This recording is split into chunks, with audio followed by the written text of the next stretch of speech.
শত শত বছর যাবৎ এই অঞ্চলের মানুষ গরু কুরবানি করতে পারে নাই।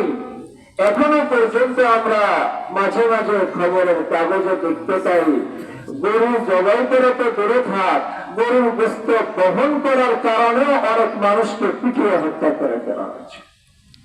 আমাদের পার্শ্ববর্তী দেশে মাঝে মাঝে ধরনের সংবাদ আসে যে অনেকের বাড়িতে গরুর গোশত পাওয়া গেছে, এই অপরাধে তার বাড়িকে জ্বালিয়ে দেওয়া হয়েছে, পুরা পরিবারকে ধ্বংস করে দেওয়া হচ্ছে।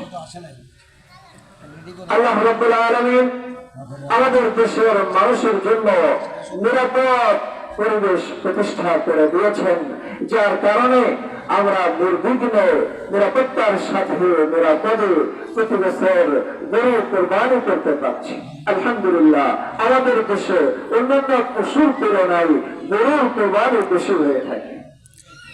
এটা আমাদের দেশের জন্য আল্লাহ রাব্বুল আলামিনের পক্ষ থেকে বড় একটা নিয়ামত।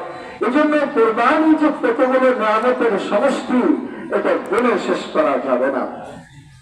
সম্মানিত মুসল্লিয়ানে কেরাম, আজকের দিনের সবচেয়ে গুরুত্বপূর্ণ আমল হলো দুইটা। তার মধ্যে এক নম্বর হলো ঈদের নামাজ আদায় করা, দ্বিতীয় নম্বর হলো কোরবানি করা।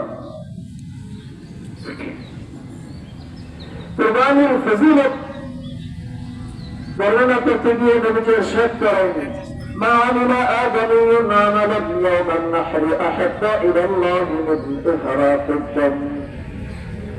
বনি আদম কোরবানির দিনে যত আমল করবে তার মধ্যে সবচেয়ে প্রিয় আমল হইল জবাই করা, কোরবানি করা।